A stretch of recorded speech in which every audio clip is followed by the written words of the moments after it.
Hey guys, welcome back to the channel where this time we're going to be doing a review of the first two episodes of Skeleton Crew. Now those first two episodes are out now on Disney Plus. Just a fair warning, there may be spoilers in this video, so if you haven't seen the episodes, I do recommend giving those a watch first and then checking back with us.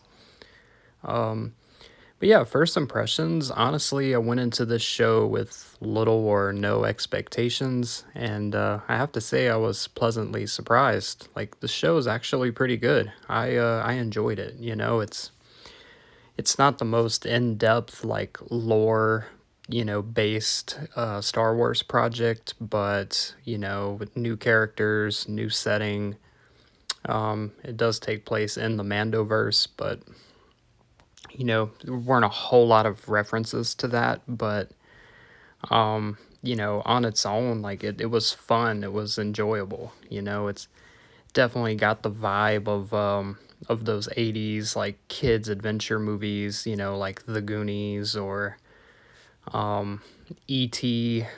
Even there are a little bit of Pirates of the Caribbean vibe too. Um, I thought seeing the pirates in action were really cool.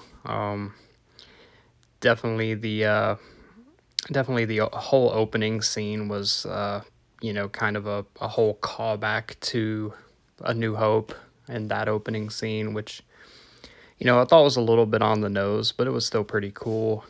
So far so good. All the characters seem kind of interesting. I think the kids can be kids, but I think that's part of the charm of the show is you can really relate to these kids. At least I can. They're dreaming of adventure and they kind of live this boring, monotonous life where their future is basically already decided for them, and they want to break away and have fun and basically be kids. And I think that's a message that is shown in the show. Is sometimes you have to let kids be kids and let them have fun, let them have imagination, and all of that. The society that's established here is kind of weird.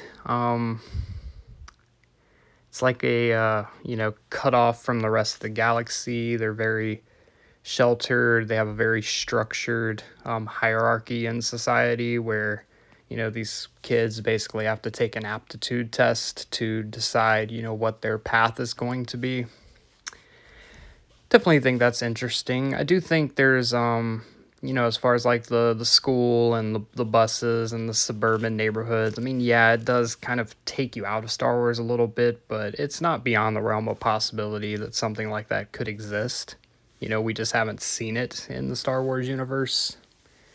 But it definitely gives off a good vibe. I really love the the kids playing with the action figures. That's like it's so cool that like within the Star Wars universe that they look up to the Jedi and the Sith and things like being these legends, and there's basically books written about them and action figures, and at one point the kids are like playing with like little sticks as lightsabers and having like a whole fake duel on the sidewalk. I mean, it's wholesome, man. It's cool. It's something that a lot of kids that grew up in the golden age of Star Wars, whether that be the 70s or the 80s or the prequel era, like we all did that stuff.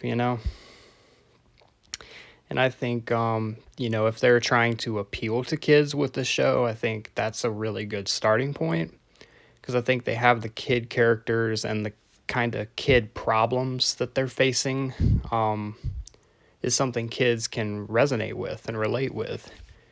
And then for the adults, you kind of have this nostalgia trip of, 70s, 80s, action movies and, things that we did back when we were kids. And all the little references. There's a reference to the acrobat scene from the holiday special. I love when they pay that close attention to detail and kind of put those little things in there. It just makes the universe feel big, and it makes the people behind the shows feels like they are paying attention to things and they can find a way to work things into these projects without it feeling forced or, over the top. So far, I think they did a really good job. I mean, with as disappointing as the last Star Wars show was, which I won't get into here, but like I said, pretty much little to no expectations for this. But, after watching the first two episodes, I can honestly say that I enjoyed it. I do recommend checking it out. I'm curious to see where the story goes and kind of where all these kids will end up by the end of it. I do think there's going to be more revealed about the planet they're from and kind of what's the deal with why they're so cut off from the rest of the galaxy, and why is it considered a treasure planet? Why are they using old Republic currency? Like, there's something going on with the planet for sure. So excited to see what comes of it. I think favorite character so far has to be Smee. I mean, I love droids. I love droids that are interesting, and this guy having like a little creature living in his eye socket is kind of hilarious and something I'm surprised they haven't done in Star Wars yet. But so yeah, check out Skeleton Crew. Like I said, the first two episodes are up on Disney Plus. We'll be doing a review of every episode as it comes out and let you know what I think and kind of what direction the story's going. And that's going to be it for this time. So hit that subscribe button. We're on the path to 100. And as always, may the force be with you. Now let's blow up that like button and go home.